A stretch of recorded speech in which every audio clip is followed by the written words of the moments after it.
Notre histoire commence avec une femme qui pleure tandis que le narrateur dit qu'il y a des gens dans ce monde tellement malchanceux qu'on ne peut s'empêcher d'avoir pitié d'eux. Nous voyons que cette femme essayait d'échapper à un monstre bizarre avec plusieurs bras, qui attaquait d'autres humains autour d'elle. Le narrateur dit que Kang Sam était l'une de ces personnes. Puis nous passons à une scène d'un petit garçon regardant un reportage sur les attaques de monstres. Dans celui-ci, nous voyons que les parents de Kang Sam sont également morts alors qu'ils étaient en route pour aller le chercher à l'école. Comme si cela ne suffisait pas, ses proches ont non seulement volé tous les biens qui étaient censés lui revenir, mais ont également abandonné le garçon dans la rue pour vivre comme un orphelin. Mais vivre dans la rue a donné au garçon une détermination incroyable, se forçant même à manger de la nourriture avariée pour survivre. Petit à petit, il a réussi à trouver un emploi, commençant à étudier comme un possédé, ne dormant que 4 heures par jour entre le travail et l'école. Il était très talentueux et travailleur, mais le destin était toujours cruel et n'a jamais accordé la moindre chance à notre malheureux protagoniste. Une série de malheurs s'est abattue sur lui lorsqu'il est allé passer un test. Son appendice a éclaté, et il a dû y renoncer. Il a essayé de passer un autre test, mais le bus dans lequel il se trouvait s'est renversé à mi-chemin, et il a fini par arriver en retard et a raté le test. Un autre jour au hasard, il était sur le point de quitter la maison quand un vélo est tombé et a bloqué sa porte, l'empêchant de sortir et lui faisant manquer l'école. Même s'il faisait de son mieux, un tas d'incidents malheureux comme ceux-ci continuaient de lui arriver, menant le protagoniste à une vie pleine d'échecs. Il était sur le point d'abandonner l'idée de devenir un chasseur ou d'obtenir un emploi décent, mais il avait encore un dernier espoir si tout le reste tournait mal. Cet espoir était l'éveil. Il y a des gens choisis par les dieux qui naissent avec des talents dormants, et quand ils atteignent l'âge de 20 ans, ces talents s'éveillent. L'éveil était la moitié du chemin pour devenir un chasseur, et c'est pourquoi Kang s'est toujours entraîné autant qu'il le pouvait pour renforcer son corps pour le jour de son éveil. Mais il semble que même cela n'ait pas fonctionné pour le pauvre gars parce que le jour de l'examen pour déterminer son rang de chasseur, il a reçu un rang F, le plus bas de tous. L'examinateur a expliqué qu'il n'avait aucune capacité, et que s'il y a 1% de personnes avec un talent naturel qui arrivent au sommet, le protagoniste ferait partie du 1% en dessous du pire. Pour aggraver les choses, l'examinateur a même laissé échapper un petit rire face à la situation, et même s'il s'est excusé, tout cela a brisé l'esprit du protagoniste. Après tout cela, le temps passe et l'histoire passe au présent, où le protagoniste a maintenant 25 ans. Nous voyons une créature ressemblant à un loup attaquer le protagoniste qui essaie de se défendre avec son bouclier. Son effort pour bloquer l'attaque est si intense qu'il finit même par se casser le bras dans le processus. La créature charge sur lui, pleine de rage dans ses yeux, prête à en finir avec ses dents. Mais le protagoniste attrape les pattes du loup et le regarde avec détermination, montrant qu'il ne se laissera pas abattre aussi facilement. Il saisit le bras de la créature et le retourne vers le bas pour essayer de déséquilibrer le loup. Et alors qu'il tombe, le protagoniste donne un solide coup de genou en plein sur le museau de la créature. La créature s'écrase alors violemment au sol, renversant tout sur son passage. Le protagoniste regarde ensuite quelqu'un et la supplie d'utiliser sa magie une fois pour toutes, parce que les choses tournent mal pour lui. Cette personne commence à charger une boule de feu et appelle le protagoniste un bouclier humain, lui disant d'attendre parce qu'elle concentre encore sa magie. Kang réalise qu'il s'est mis dans une mauvaise situation. Il explique qu'il a formé une équipe avec ce mage et un autre tank, mais il regrette de l'avoir fait. Ils sont encerclés, et l'autre tank a déjà perdu un bras au milieu de tout ce chaos. En plus de cela, le mage qui est censé lancer des sorts pour infliger des dégâts aux monstres, pour une raison quelconque, ne parvient pas à faire son travail correctement. Ces créatures à tête de loup sont appelées gnolls, et même si ce ne sont pas des monstres forts, un mage de rang F a toujours du mal à en battre seulement 200 l'aide d'un autre mage. Et nous voyons que l'un des gnolls se relève tandis que le protagoniste réalise qu'il a failli se faire tuer juste pour le fatiguer. C'est alors que le mage arrête enfin de tergiverser et termine de charger le sort, disant au protagoniste de s'écarter. Il pointe son arc de feu sur les ennemis et dit qu'il va les achever d'un seul coup.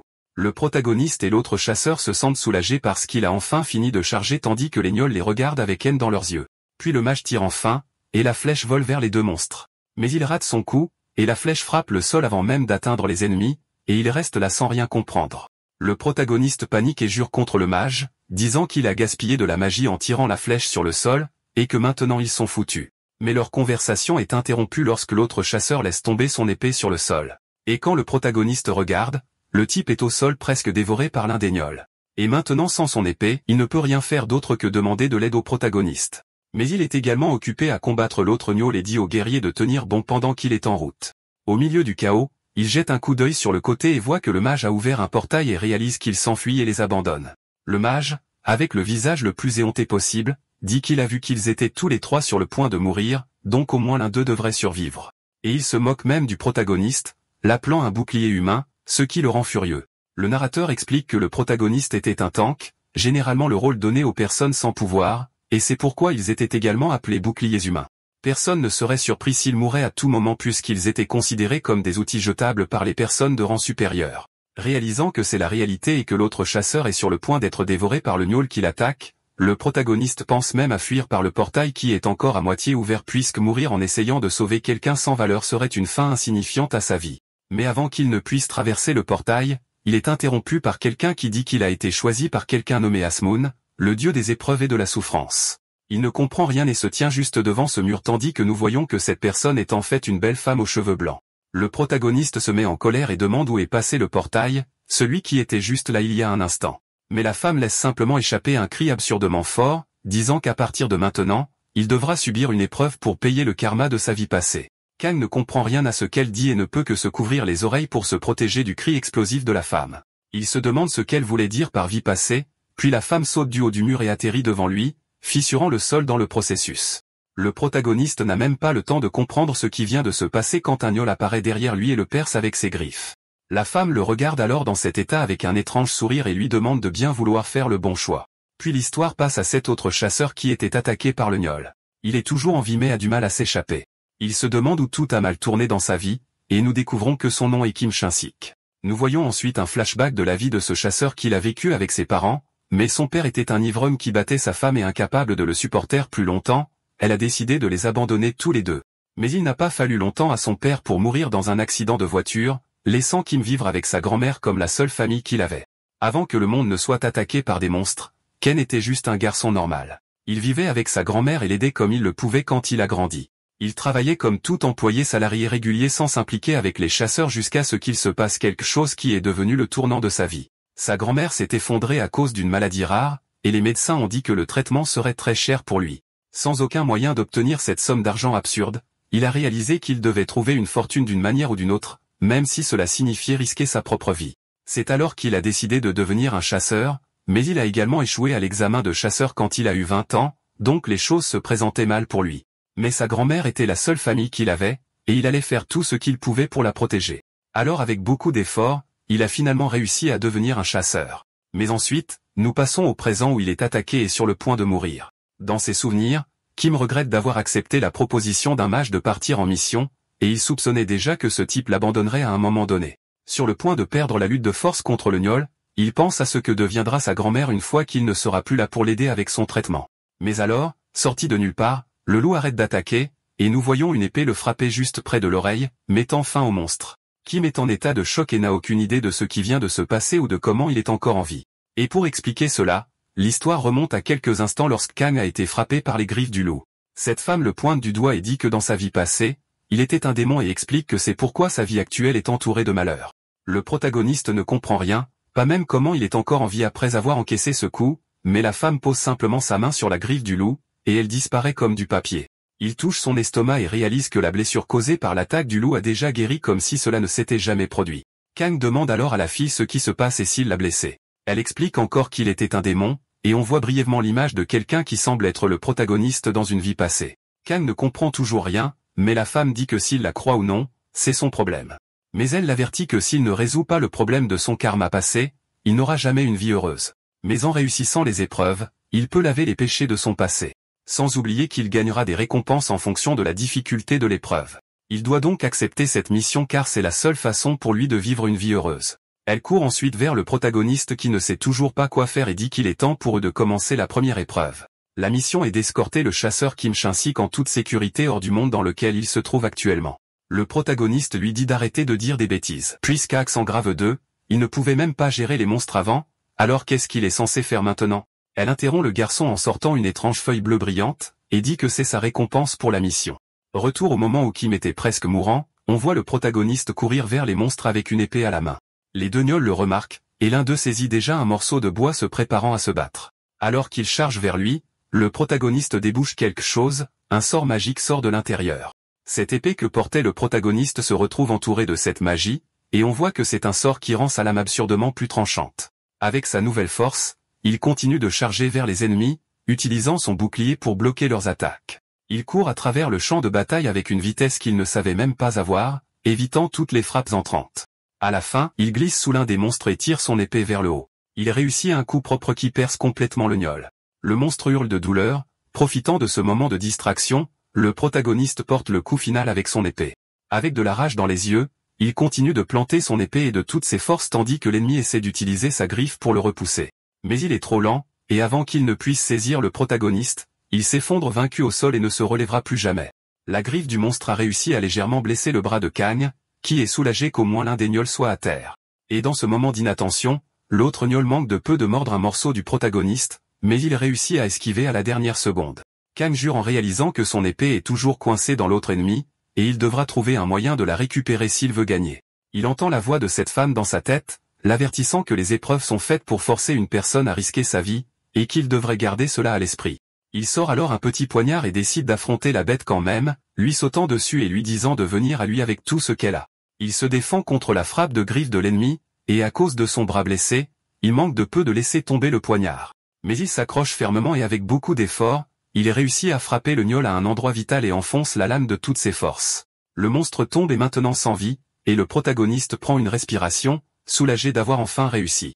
Mais il se souvient que Kim est toujours en danger, et il court récupérer son épée, qui est toujours coincée dans le knoll. Après l'avoir attrapée, il la lance de toutes ses forces et réussit un coup parfait sur l'ennemi tenant Kim, l'achevant d'un seul coup. Le protagoniste le regarde avec une expression soulagée puis s'effondre au sol, complètement épuisé après le combat. Mais avant cela, il reçoit un message dans son esprit disant que l'épreuve est terminée, et qu'il va maintenant recevoir sa récompense. Le protagoniste finit alors par s'évanouir et est réveillé par quelqu'un qui le gifle et lui dit de se lever. Quand la scène coupe, on voit que c'est cette femme qui a l'air impatiente avec le protagoniste et qui est déjà sur le point de le frapper s'il ne se réveille pas. Kang est encore étourdi, mais la fille lui tend un morceau de papier, disant que c'est sa récompense pour avoir terminé la mission. Le protagoniste ne comprend pas et demande pourquoi ce n'est qu'un morceau de papier. Mais la fille se fâche et lui dit d'être reconnaissant car elle a pris la peine de l'imprimer pour lui. Sorti de nulle part, le papier se transforme en un écran de système de haute technologie, et la fille est surprise en disant que les temps ont vraiment changé, apparemment. Elle termine en disant qu'il n'a pas encore terminé la mission, et que la prochaine fois il ne devrait pas simplement s'évanouir sorti de nulle part, puis dit simplement au revoir et disparaît. Le protagoniste regarde de plus près sa récompense et réalise qu'il a reçu un tas de nouvelles compétences à la fois. Parmi elles, il y a une compétence de guérison 3 étoiles qui, en plus de guérir, lui permet également de sacrifier ses PV pour récupérer plus que d'habitude. Et l'autre est une compétence d'évolution qui augmente sa défense et dit que lorsqu'il atteindra 50 de puissance sacrée, il évoluera. Le protagoniste explique que la plupart des chasseurs n'ont que des compétences 1 étoile, les rangs des supérieurs peuvent apprendre des compétences 2 étoiles, et celles à 3 étoiles ne sont que pour les plus chanceux. Il devient donc super heureux car ses efforts ont finalement été récompensés par une compétence puissante. Mais il se souvient alors que la fille a dit qu'il n'avait pas encore terminé cette mission car il devait encore escorter Kim hors de cet endroit. Il va voir l'ami allongé sur le sol et s'excuse de s'être distrait et de l'avoir oublié, se demandant même s'il n'est pas déjà mort. Kang remarque qu'il est très faible, et il n'y aura pas assez de temps pour l'emmener à l'hôpital dans cet état. Le protagoniste se souvient alors de ses capacités de guérison et réalise que c'est exactement pour cela qu'on lui a donné la récompense à l'instant. Il dit à Kim qu'il va bien aller, puis commence à utiliser sa magie sur lui. Son corps a été gravement blessé par les attaques des gnolls. La magie du protagoniste commence à guérir complètement toutes ses blessures. Après cela, la scène coupe à l'extérieur au bureau de gestion des chasseurs. On voit ce mage traître de plutôt marcher vers une pièce, se plaignant de la raison pour laquelle ils l'ont soudainement appelé là. Il entre avec arrogance, leur disant de se dépêcher car il est pressé. Mais à l'intérieur de la pièce se trouvent plusieurs chasseurs qui confrontent le mage dont le nom est l'invocation de Moon, disant qu'ils doivent parler de la dernière mission qu'il a effectuée. Mais il n'était pas seul dans la pièce car le protagoniste était également là, et quand Moon le voit, il est déjà choqué de savoir que le gamin a survécu. Les chasseurs disent à Moon de s'asseoir pendant qu'il essaie de s'échapper par la porte, alors ils ordonnent plutôt qu'il soit maîtrisé. Le lâche essaie de courir dans le couloir, mais est abattu par une autre chasseuse, qui l'immobilise, disant qu'il a abandonné un camarade lors de sa dernière mission. Elle continue et explique qu'un commandant d'escouade abandonnant ses camarades dans l'autre monde est un crime grave. Moon essaie de se sortir de là, demandant s'ils ont des preuves qu'il les a vraiment laissés là exprès. Mais la chasseuse lui montre un écran et dit qu'ils ont tout enregistré, donc il n'a aucun moyen de le nier. Parce que lorsque son sort a échoué, il n'a pas hésité une seconde à fuir, et cela sera utilisé contre lui devant les tribunaux. Il commence à paniquer en apprenant qu'il a été enregistré, et dans la pièce voisine, le protagoniste écoute simplement tout. La chasseuse va lui parler et le remercie pour son aide, disant que cette preuve aidera à résoudre l'affaire et ajoute que cela a dû être vraiment difficile pour lui de vivre tout cela. Selon elle, il y a eu de nombreux cas de personnes tuant d'autres chasseurs dans l'autre monde, mais avoir des preuves de ces cas était extrêmement rare. Mais le protagoniste dit que heureusement, il enregistre toujours toutes ses missions, et c'est une bonne chose qu'il l'ait fait cette fois aussi. Le narrateur explique qu'il était très facile pour quelqu'un d'ôter la vie d'une autre personne dans l'autre monde, c'est pourquoi les chasseurs choisissaient toujours leur partenaire très soigneusement. Dans le cas de Moon, il a complètement perdu son sang-froid lorsque son attaque a échoué et s'est enfui sans même se sentir coupable. Dans l'esprit du mage, ce n'était que des boucliers humains qu'il payait pour se sacrifier à sa place. La chasseuse commente qu'après avoir regardé les images, elle a vu que le protagoniste est beaucoup plus fort qu'un simple tanker de rang F, et a demandé pourquoi il travaille comme tel. S'il rejoignait l'armée, on lui donnerait des armes pour l'aider à combattre les monstres. Mais le protagoniste dit que les armes à feu ne fonctionnent pas bien contre les monstres plus défensifs. Et comme il a déjà vécu beaucoup de malheurs dans cette vie, il préfère ne pas prendre de risques avec ses armes, et c'est pourquoi il veut grandir en tant que chasseur à sa manière. Après cette conversation, le protagoniste quitte le bureau en se sentant soulagé tout en souhaitant que Moon passe le reste de sa vie derrière les barreaux. Mais en chemin, il croise Kim qui reconnaît immédiatement le protagoniste. L'homme s'agenouille alors et le remercie de lui avoir sauvé la vie. L'histoire revient à quelques jours plus tôt, lorsque Kim se réveille à l'hôpital après y avoir été amené par le protagoniste. Il commence à se souvenir de tout ce qui s'est passé et qu'avant de s'évanouir, il a vu Kang combattre les gnolls pour lui sauver la vie. Kim réalise qu'il n'aurait pas dû survivre et ne comprend pas comment le protagoniste a réussi à vaincre les monstres ni pourquoi il a été sauvé par lui. Mais il est interrompu par la voix de sa grand-mère, inquiète parce que le garçon est tout blessé. Elle le gronde, lui demandant pourquoi il est parti en mission dangereuse pour elle, et lui demande s'il est devenu fou et s'il veut mourir avec elle aussi. Kim lui dit de se calmer à cause de sa tension artérielle élevée et dit qu'il va bien, mais la vieille dame dit qu'il ressemble à un squelette tellement il est amoché. L'homme répond qu'au moins il est sorti vivant, mais sa grand-mère dit que si elle meurt, ce n'est pas grave parce qu'elle est déjà malade, mais qu'il ferait mieux de ne plus jamais repartir en mission. Kim commence à se souvenir des bons moments qu'il a passés avec sa grand-mère et pense qu'il veut vivre une vie heureuse et paisible à ses côtés. Et c'est alors que sa grand-mère le serre dans ses bras en pleurant et en le suppliant de ne pas gâcher sa vie comme ça. L'histoire revient ensuite au présent avec Kim qui parle au protagoniste dans la rue, toujours en train de s'incliner devant lui et de faire une scène. Kim remercie le protagoniste qui répond que dans l'autre monde, on ne peut compter que sur ses coéquipiers, donc il n'avait pas d'autre choix que de lui sauver la vie. Kang dit qu'il avait peur aussi, et qu'il n'est pas un héros courageux comme Kim le pense. Mais l'homme continue de le regarder avec admiration, ce qui met le protagoniste mal à l'aise, et il lui dit d'arrêter. Le protagoniste se souvient qu'il ne peut pas simplement dire à Kim qu'il ne l'a sauvé qu'à cause d'une mission, et il ne s'attendait pas à ce qu'ils se rencontrent à nouveau. Alors il essaie de s'éclipser discrètement, mais Kim demande au moins à le rembourser pour l'aide. Mais avant qu'il ne puisse demander quelle serait la récompense, une fois de plus, le protagoniste entend la voix dans sa tête. Elle dit qu'une nouvelle épreuve a été reçue et lui explique la maladie de la mère de Kim, et dit que le protagoniste devra faire un don de 150 millions de wons pour couvrir l'opération. Le protagoniste, en entendant tout cela, se demande pourquoi il devrait aider ce type encore plus. La voix dit que la récompense sera un boost de stats et une nouvelle compétence d'une étoile. Le protagoniste vérifie son compte bancaire et réalise qu'il a l'argent, mais c'est tout ce qu'il a réussi à économiser après des années de travail. Il se sent vraiment triste à ce sujet car c'était toute la fortune de sa vie. Mais se souvenant que la fille a dit que cela nettoierait son karma, il décide de faire le don. Elle explique que puisqu'il a accepté de suivre ce chemin d'épreuve, il ne veut pas faire marche arrière. Il perdra toutes les récompenses et obtiendra un karma encore pire, au point qu'il pourrait finir dans un état végétatif pour le reste de sa vie. Et juste en pensant à cela, le protagoniste réalise qu'il n'a pas d'autre choix que de terminer l'émission. Le protagoniste dit que la récompense qu'il obtiendra sera peut-être petite, mais s'il ne le fait pas, il ne pourra jamais relever d'autres épreuves non plus. Il pense à la rentabilité de la profession de chasseur et que s'il devient un chasseur renommé, il peut regagner ses 150 millions de wons en un rien de temps. Dans sa situation actuelle de chasseur de rang F, il ne peut même pas accéder au marché des chasseurs, donc obtenir au moins une nouvelle compétence est un avantage. Alors après avoir beaucoup réfléchi, il décide d'appeler l'association des chasseurs, fait le don, et reçoit sa nouvelle compétence, qui ne nous est pas encore révélée. La scène passe ensuite à un test en cours, et l'examinateur appelle les participants à se présenter. Il explique qu'il s'agira d'un test à l'intérieur de la réalité virtuelle, où les participants contrôleront des personnages préfabriqués pour tester leurs capacités. Les personnages auront des classes et des rôles spécifiques, et l'objectif est de remplir des missions en fonction de ces rôles, et il ne sert à rien de se plaindre du rôle que vous avez obtenu. L'examinateur explique que si vous êtes habile, votre personnage aura ce qu'il faut pour mener à bien la mission, mais si vous échouez, ce ne sera pas la faute du personnage. Il appelle ensuite le nom du protagoniste et dit que, par coïncidence ou non, il s'est vu attribuer le rôle de tanker du groupe.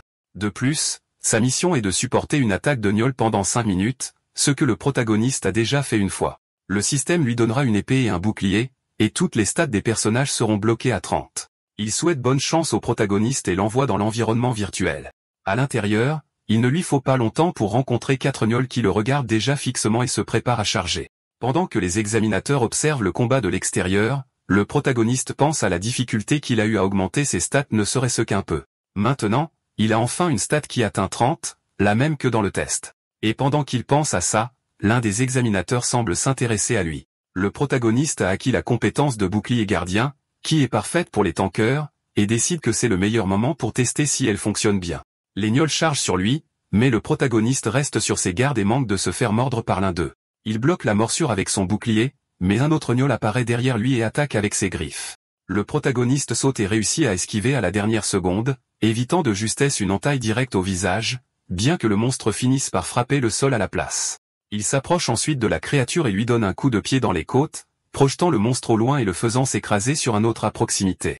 Une autre attaque vient d'en haut, mais le protagoniste est alerte et se défend avec son épée et son bouclier. Il réalise qu'avoir toutes les stats du personnage à 30 est en fait une bonne chose puisque le personnage est plus fort et plus réactif que son corps réel. Combiner cela avec sa propre expérience de combat permet au protagoniste de gérer beaucoup mieux les gnolls cette fois, attirant une fois de plus l'attention de l'examinateur. L'un des opérateurs a commenté que la capacité du protagoniste à lire et à réagir aux situations est très impressionnante, et parmi tous les candidats, il est le plus compétent. Même s'il n'est qu'un tanker, le protagoniste continue de se battre en utilisant son bouclier pour bloquer les attaques des gnolls. Et au milieu de tout cela, il en lance un au loin, ce qui ne fait que rendre la créature encore plus furieuse. Mais le monstre remarque 3 autres PNJ qui passent et décide d'ignorer le protagoniste et de les poursuivre. L'examinateur dit que l'un des objectifs du test du tanker est de voir à quel point le protagoniste peut protéger ses alliés et se demande s'il a même remarqué les PNJ là-bas.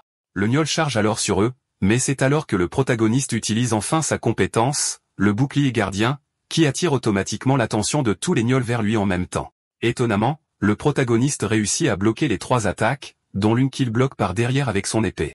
Les examinateurs sont impressionnés, et le protagoniste explique dans sa tête que cette capacité est censée rediriger l'agression de l'ennemi et les attirer vers l'utilisateur. Il dit qu'Asmund, en train de nettoyer son karma, le force progressivement à jouer de manière plus altruiste, en se sacrifiant pour le bien du groupe. Le rôle du tanker est de se tenir en première ligne pour protéger le groupe, et si quelque chose tourne mal, ils sont les premiers à tomber. C'est pourquoi il y a une si forte demande pour plus de tankers. Il fut un temps où les gens voulaient être des tankers parce que ça rapportait beaucoup d'argent. Mais avec le temps, les gens ont commencé à éviter cette profession parce qu'elle était trop dangereuse. Le risque était élevé, mais la récompense était tout aussi élevée. Et pour le protagoniste, c'était la profession parfaite pour lui. Pour lui, c'était bien mieux que de tout miser sur une vie de bureaucratie et de paperasse comme les autres emplois. Le style de vie du tanker lui convenait beaucoup mieux. Le protagoniste s'est tellement perdu et a pensé que, sans même s'en rendre compte, le test était déjà terminé et les monstres avaient disparu. Sa priorité maintenant est d'être promu et de laisser derrière lui le rang F, car à ce rang, il ne peut même pas rejoindre les raids de haut niveau, et de plus, il veut se débarrasser de la mauvaise réputation d'être de bas rang. Et c'est alors qu'il regarde l'écran géant affichant les résultats, et nous voyons que tout le monde est choqué par le résultat du protagoniste, un impressionnant rang S+, un score parfait. La scène passe à l'association des chasseurs, où l'un des examinateurs en échoue un tas et les traite tous de pathétiques. Il dit que ces gens ne peuvent même pas réussir un test de base. Alors à quoi pensait-il en postulant en premier lieu? L'examinateur demande s'ils ne connaissent pas leurs propres limites puisque le champ de bataille n'est pas un terrain de jeu pour qu'ils s'amusent. En disant cela, il se souvient d'un événement traumatisant de son passé, mais il perd sa concentration lorsqu'il voit un dossier qui attire son attention. Il est surpris par le dossier du protagoniste, disant qu'il a démontré le comportement idéal d'un tanker, et en plus de cela, n'a pas pris un seul coup pendant tout le test. De plus, il a protégé ses alliés avec brio après avoir attiré les monstres vers lui, et c'est le niveau le plus élevé attendu dans les épreuves de base. Mais ensuite, l'examinateur est appelé par un autre membre du personnel, et nous découvrons qu'il est également chef d'équipe. De retour au test, une chasseuse explique que lors de la prochaine phase, les participants seront divisés en équipes de 5 personnes, et 2 de ces équipes feront un essai de combat. Ils seront téléportés dans une zone de rang E, et pour réussir, ils devront éliminer tous les monstres dans cette zone, et seuls ceux qui montrent de bonnes performances avanceront.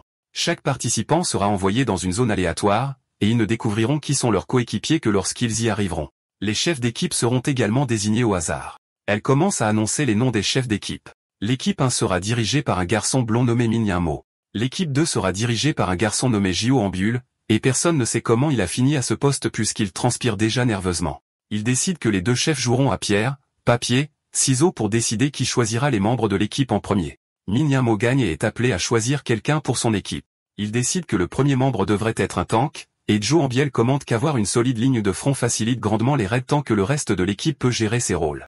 Min choisit un type super musclé pour être le tank de son équipe. Quand c'est au tour de Joe de choisir, il devient encore plus nerveux et réalise qu'il ne reste plus que 2 membres. Il regarde Kang San et demande s'il est vraiment un tank puisqu'il est si maigre, mais au moins quelqu'un qui peut agir comme un tank est mieux que rien, alors il le choisit pour l'équipe. La sélection de l'équipe continue un peu jusqu'à ce qu'elle se termine enfin et que les équipes soient complètes. L'examinateur explique que dans une vraie bataille, personne ne les protégera, ils devraient donc utiliser la prochaine pause de 30 minutes pour se préparer au test et apprendre à connaître leur équipe. L'équipe de Min célèbre le fait qu'ils ont une solide ligne de tank, et le chef dit que si tout le monde reste à son poste, tout ira bien, et ils commencent à planifier leur stratégie. Pendant ce temps, dans l'équipe du protagoniste, les choses ne semblent pas très bien se passer et l'atmosphère est affreuse. Voyant que le chef était trop nerveux pour parler, le protagoniste entame une conversation et demande s'ils vont aussi planifier une stratégie. En entendant cela, Joe commence maladroitement à crier, essayant d'exciter l'équipe en demandant si quelqu'un a déjà une stratégie en tête. Pendant qu'il parle, ce même examinateur continue d'observer le protagoniste. Il commente le laissez-passer du protagoniste et les tests qu'il a échoués, disant qu'il a du potentiel mais manque de talent. Puis les 30 minutes sont écoulées, et les examinateurs annoncent que le test est sur le point de commencer. La scène se coupe ensuite à l'intérieur de l'environnement virtuel, et nous voyons l'équipe de Min traverser un champ herbeux, chacun portant les tenues des classes qui leur ont été attribuées. C'est alors que le tank devant crie à tout le monde de se baisser, et nous voyons un ennemi apparaître de nulle part et frapper son bouclier. Min crie à tout le monde de se former, disant qu'il y a un groupe d'orques armés devant eux. Le tank utilise sa compétence appelée corps de fer, ce qui augmente sa défense et continue de bloquer les attaques des orques. Min montre qu'il est un bon chef et ordonne aux guérisseurs de buffer et de soigner les tanks quand c'est nécessaire, et dit aux autres d'attaquer les orques. L'archer tire une flèche sur l'un des orques qui la bloque facilement avec sa main. Mais ce n'était qu'une distraction, pour que l'épéiste puisse arriver par le bas et frapper avec sa lame. L'ORC se défend et leurs armes s'entrechoquent. Un des orques profite de l'occasion pour essayer de frapper l'épéiste par surprise avec sa hache. Réalisant que cela allait arriver, le tank utilise le bouclier du gardien, la même compétence que le protagoniste a utilisée plus tôt, qui attire l'attention de l'ORC maniant la hache qui charge le tank, et les deux s'engagent dans un affrontement entre la hache et le bouclier. Bientôt, les 2 autres orques se joignent à l'attaque, tous les 3 chargeant le tank en même temps qui fait tout ce qu'il peut pour les retenir. Min explique dans sa tête qu'il peut sembler qu'il lutte, mais avec les buffs et les soins des guérisseurs, il devrait pouvoir tenir un certain temps. Alors lui et l'archer saisissent cette chance pour essayer de surprendre les orques. Tout semble se dérouler comme prévu, jusqu'à ce que Min entende un grognement de loin et se fiche soudainement, ne sachant pas quoi faire. Quand il lève les yeux, une horde d'orques arrive vers eux, tous lourdement armés. Il compte et voit 8 autres orques approcher. Il semble que les 3 premiers n'étaient qu'une patrouille de reconnaissance. Il en attaque un et s'enfuit, ordonnant à tout le monde de reculer derrière le tank. Ce tank, dont nous apprenons maintenant le nom est Jumsu, a du mal à maintenir les 3 orques en place et est sur le point de perdre son bouclier. Le héros lui crie dessus, disant qu'il doit tenir la ligne de front sinon ils vont tous mourir immédiatement. Pendant ce temps, les examinateurs regardent tout depuis une distance en utilisant leur drone. Alors l'un d'eux prend un micro et commence à leur parler. Il explique qu'il y a quelque chose que les participants négligent habituellement. Le système de classement du gouvernement n'est pas seulement pour honorer les chasseurs. C'est aussi pour assurer le niveau de compétence de chaque rang. Les gens font confiance à un chasseur de rang E pour gérer les missions de rang E parce que c'est ce qu'on attend d'eux. Un tank de rang F luttant pour combattre les orques était attendu. S'il pouvait soloter ces orques maintenant, il passerait un test pour un rang supérieur à eux. Ce qu'il voulait dire, c'est que pour réussir ce test, il ne suffit pas qu'une seule personne soit compétente. Tout le monde doit être compétent, sinon ils échoueront tous ensemble. Mid qui est sur le point de s'effondrer, dit que l'examinateur a raison, et si le tank tombe, ils échoueront tous au test. Il ordonne aux guérisseurs de tout donner pour maintenir le tank en vie et dit que pendant qu'ils font ça, lui et les attaquants vont contourner les orques par derrière.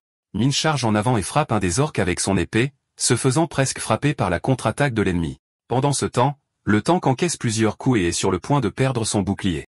La bataille continue avec l'archer qui tire sur les orques pour attirer leur attention, et les guérisseurs qui font leur travail. Jusqu'à ce que, après beaucoup d'efforts, ils réussissent à terminer le test et à sortir de l'environnement virtuel. Le tank, qui est le premier à sortir, s'effondre à genoux sur le sol, complètement inconscient et blessé. Les autres participants sont choqués de le voir comme ça, et une infirmière apparaît pour prodiguer les premiers soins. Le reste de l'équipe est complètement épuisé aussi, mais au moins ils sont félicités pour avoir réussi à terminer le test. Alors que le tank est emmené sur une civière, l'annonceur dit que c'est maintenant au tour de l'équipe du protagoniste. Joe, voyant tout cela, se fige immédiatement et commence à se demander s'ils vont vraiment bien s'en sortir. Lui et son groupe traversent le portail directement dans un marais, et Joe pense que leur tank est encore plus faible que celui de l'équipe 2, donc il va devoir le mettre en première ligne. Et nous voyons que non seulement lui, mais le reste de l'équipe y pense aussi en marchant dans la boue. Pendant ce temps, le protagoniste est profondément concentré quand de nulle part, ils entendent quelqu'un piétiner lourdement sur le sol. Joe crie pour avertir tout le monde que quelque chose approche et leur dit de se mettre en formation tout en sortant ses flèches, et c'est alors qu'un gobelin armé saute vers eux et atterrit dans la boue. Comme si les choses ne pouvaient pas empirer, les membres du groupe commencent à sentir leurs pieds s'enfoncer dans la boue. L'examinateur continue d'observer le test et explique que généralement les chasseurs analysent soigneusement le terrain avant chaque mission. Mais dans ce test, ils n'auraient pas cette chance et devraient s'adapter à l'environnement en pleine mission, alors que les gobelins n'avaient pas ce problème. Réalisant que les choses ont mal tourné, les membres du groupe essaient de reculer pendant qu'un gobelin arrive en volant avec un couteau pour frapper quiconque se trouve sur son chemin. Mais son couteau frappe son bouclier, et nous voyons que Khan s'est avancé pour bloquer le coup. Il enfonce son épée dans le gobelin, le forçant à reculer, maintenant blessé. Khan leur dit alors de se calmer pour qu'ils puissent répondre aux attaques du gobelin. Un des gobelins tire son arc et vise le protagoniste qui dévie la flèche avec son épée, puis réalise que les gobelins coordonnent leurs attaques. En regardant de plus près, il remarque qu'il y a un hobgoblin qui les contrôle de quelque part. Mais à ce moment-là, cela n'avait pas d'importance car il avait la compétence parfaite pour cette situation. Il active alors sa compétence appelée Volonté du Gardien, qui augmente la défense et la régénération des PV en fonction du nombre d'ennemis présents. Cela lui donne suffisamment de force pour envoyer les gobelins voler sans même avoir besoin de beaucoup bouger. L'examinateur et les autres membres de l'équipe du protagoniste sont incrédules devant ce qu'ils voient. Joe saisit l'occasion de crier à tout le monde d'attaquer ensemble, et ils ne perdent pas de temps. Ils commencent à vaincre les gobelins un par un, tous inspirés par la force du protagoniste, qui commence à remarquer que sa compétence s'affaiblit à mesure que les ennemis disparaissent. Sa défense et sa régénération diminuent moins il reste d'ennemis sur le terrain, et le protagoniste trouve cette capacité assez intéressante. Mais ce n'est pas fini car le protagoniste ressent un tremblement de terre et dit immédiatement à tout le monde de reculer. Il lève son bouclier pour bloquer l'attaque, mais quand il regarde, il voit que c'était une attaque d'un ORC de haut niveau, et personne ne comprend pourquoi il est dans une zone de rang E. C'est un monstre de rang D, donc le groupe pense que quelque chose a du mal tourné avec le test. Il se prépare à essayer de se retirer, mais quand le protagoniste regarde l'épaule de l'ORC, il voit Asmund assis nonchalamment dessus. Alors que le protagoniste se demande pourquoi elle est soudainement apparue là, on voit que même les examinateurs n'étaient pas au courant de ce monstre. Il contacte un chasseur qui supervisait le test, et il dit qu'ils ont vérifié 3 fois auparavant mais n'ont trouvé aucun signe de cet ORC. Ce chasseur et ses partenaires disent qu'ils vont arrêter le test car ils ne peuvent plus regarder les participants se faire éliminer cette fois. L'examinateur qui s'intéressait au protagoniste leur dit d'attendre et de voir ce qui se passe. Mais l'examinateur avec des lunettes dit qu'il doit être fou car les médias les surveillent de près depuis les derniers incidents où des chasseurs ont été éliminés. Le chasseur, dont on découvre qu'il s'appelle Kim Jang-min, dit qu'il comprend les préoccupations, mais il sait ce qu'il fait et n'est pas du genre à prendre des décisions imprudentes. Il dit même que si les choses tournent mal, il interviendra lui-même pour arranger les choses, il ne devrait donc pas s'inquiéter et devrait donner plus de temps au groupe. Mais 2 autres examinateurs pensent qu'il doit plaisanter car Myung-min avait déjà été expulsé du champ de bataille à cause de ce genre de comportement. Même avec le risque que davantage de participants soient éliminés, l'examinateur avec des lunettes est d'accord et dit seulement que Myoman devra assumer l'entière responsabilité si quelque chose arrive.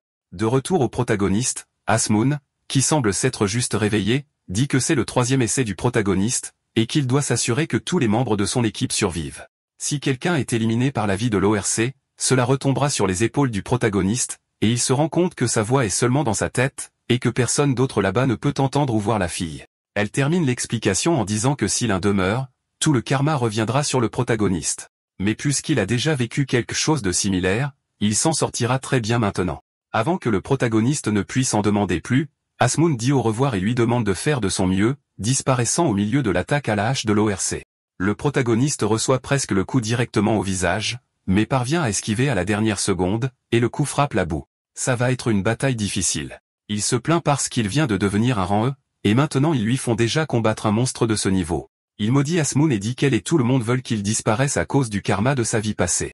Malgré tout, abandonner n'est pas une option pour le protagoniste, et il dit à tout le monde de se préparer à attaquer, car il va retenir les attaques de l'ORC. Il lève son bouclier tandis que l'ORC lève sa hache, prêt à le frapper de toutes ses forces. Alors que l'ORC marche et projette de la boue partout, le protagoniste se prépare à encaisser le coup. Il esquive ensuite à la dernière seconde, et l'épée à la main charge sous l'ORC. La créature le remarquait, pleine de rage, balance sa hache vers le protagoniste, mais le garçon parvient à esquiver en tournant en arrière. À ce moment-là, il sent le vent fort du mouvement de la hache de l'ORC, et rien que cela suffit à lui faire réaliser qu'un seul coup de l'ORC serait la fin pour lui. Joe, même si elle a peur, tire une flèche et crie à l'équipe que le tank se bat pour les protéger, ils doivent donc se battre aussi. Mais tout le monde là-bas avait déjà abandonné il y a longtemps et est presque paralysé par la peur. L'un d'eux se demande même s'ils ont perdu la tête au milieu de cette situation. Le gars blâme même le protagoniste, disant que s'il n'avait pas sauté devant, les examinateurs auraient déjà arrêté le test. Et au lieu de faire quelque chose, il reste là à se demander ce que fait l'administration, alors que nous voyons Meoman observer silencieusement tout. Joe saute et tire ses flèches sur les gobelins, en battant deux au passage. Les deux autres chasseurs, même s'ils ont peur, aident toujours dans la bataille.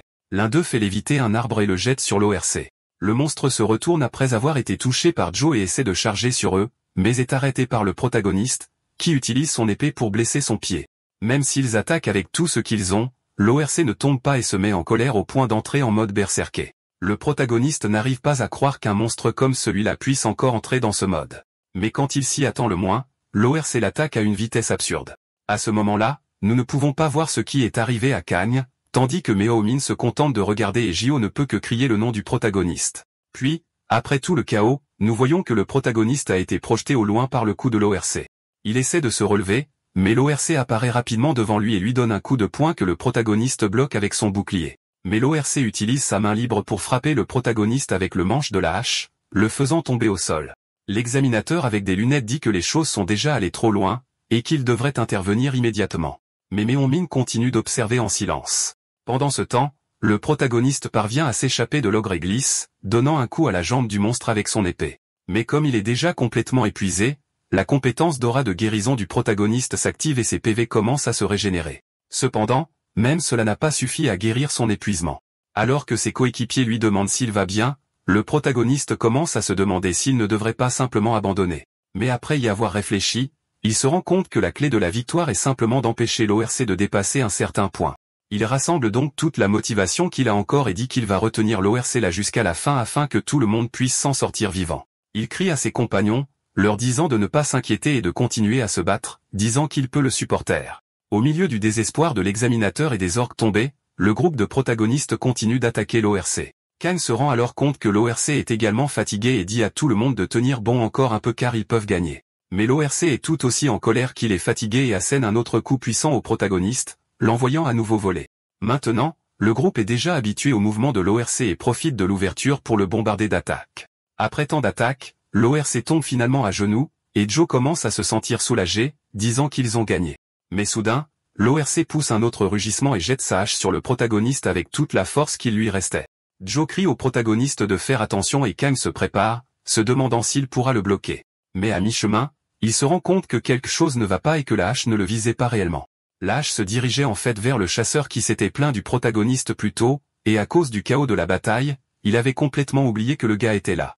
Voyant cela, le protagoniste panique immédiatement car il se souvient que si ne serait-ce qu'une seule personne tombe, il subira une pénalité sur son karma. Il essaie donc de courir vers son coéquipier, mais la scène coupe et nous ne savons pas ce qui s'est passé. Nous voyons ensuite l'examinateur avec des lunettes s'excuser pour ce qui s'est passé, disant que c'était leur erreur, et qu'ils les indemniseront tous pour le risque qu'ils ont pris. Joe et les autres chasseurs se plaignent en disant qu'ils savaient que cela ne pouvait être qu'une erreur, mais le protagoniste se sent coupable car tout est arrivé à cause de son karma. Étonnamment, Meomin s'excuse également et dit qu'il assumera l'entière responsabilité de ce qui s'est passé. Mais lorsque la scène coupe à nouveau, nous voyons que le chasseur apparaît vivant derrière lui, laissant un mystère sur ce qui s'est réellement passé à la fin du test et comment il a survécu. L'examinateur appelle le protagoniste et dit qu'il veut avoir une conversation privée avec lui. Le protagoniste est donc emmené dans une autre pièce où on lui sert du thé et des gaufres à manger. Meoman commence par demander s'il est vrai qu'il a toujours travaillé comme bouclier humain au cours des 6 dernières années, et le protagoniste confirme. Il dit qu'il a été impressionné par la capacité du protagoniste à s'adapter aux situations, et pendant un moment, a cru qu'il était déjà assez bon pour vaincre un York classé. Le protagoniste comprend enfin pourquoi ils ont passé autant de temps sans rien faire, et même Asmoon n'est pas intervenu. L'homme en vient ensuite directement au fait et dit que son objectif est que le protagoniste rejoigne les Rangers, qui est le groupe dont il fait partie.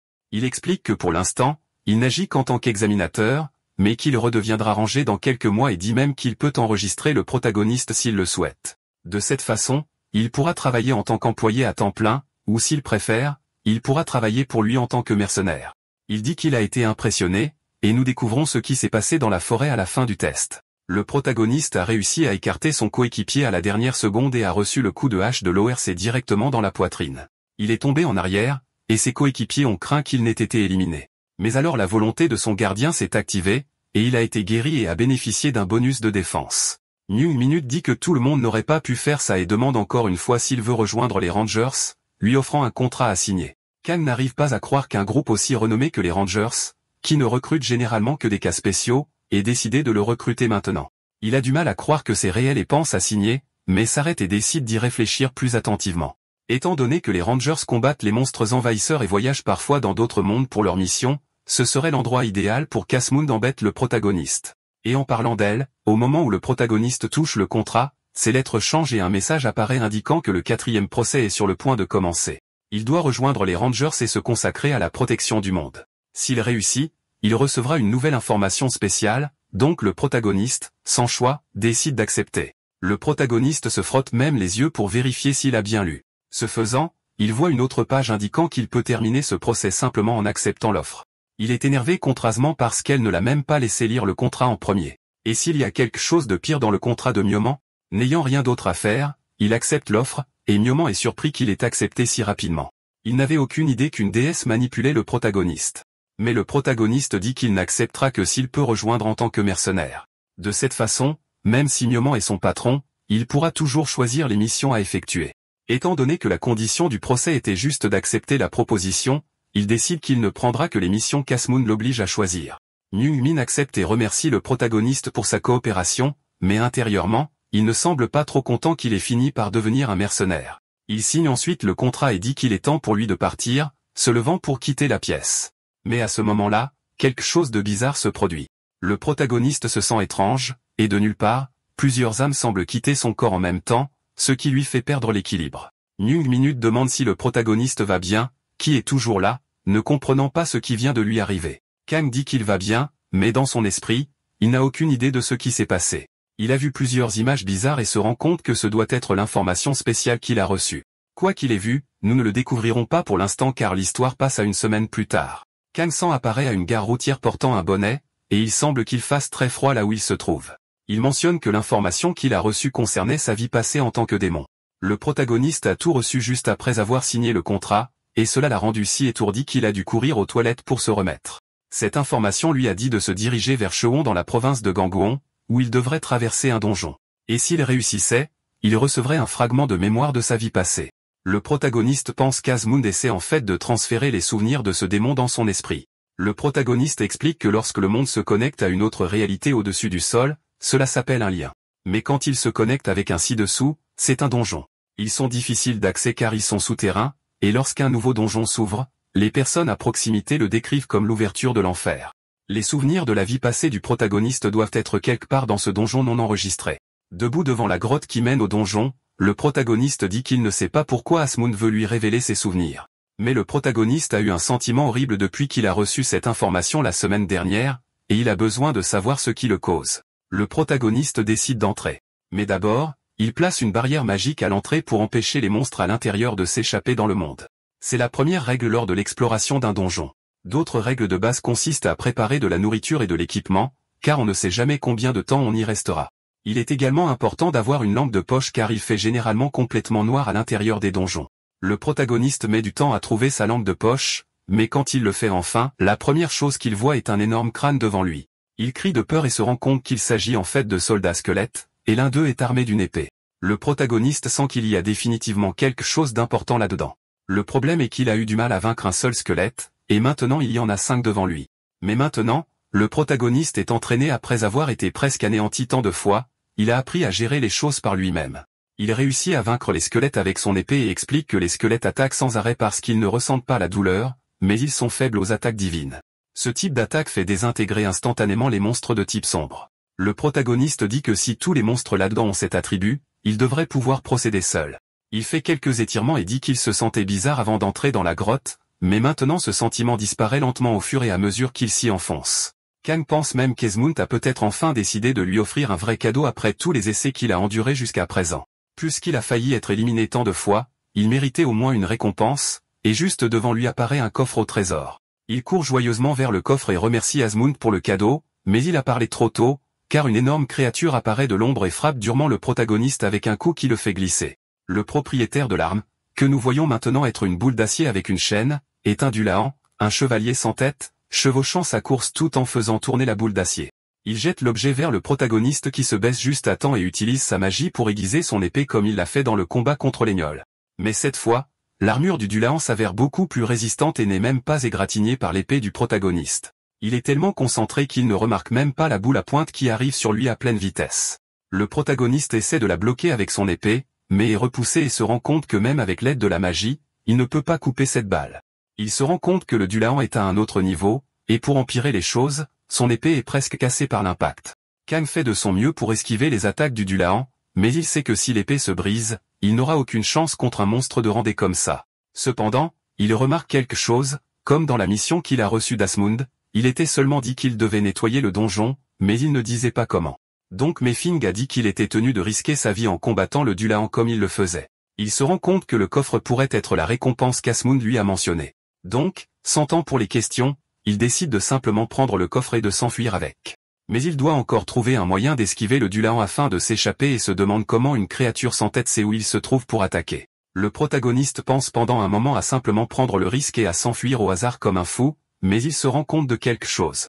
Le chevalier n'a pas d'yeux, mais son cheval en a, et il utilise certainement sa vision pour le localiser. Il jette donc sa lampe de poche en l'air, réussissant à aveugler le cheval pendant quelques secondes. Le Dulahan est dérouté par le mouvement erratique du cheval et commence à balancer sa boule de fer dans toutes les directions, mais le protagoniste profite de l'occasion pour s'enfuir avec un coffre. Au milieu de tout ce chaos, le chevalier parvient à repérer où est allé le protagoniste et le désigne. Mais Kang n'est pas stupide. Il n'attend pas et s'élance en courant vers l'entrée du donjon. Seulement, il avait oublié la barrière qu'il avait lui-même placée là, et explique que la barrière ne bloque pas seulement les monstres. Elle piège également les humains à l'intérieur et prend du temps à désactiver.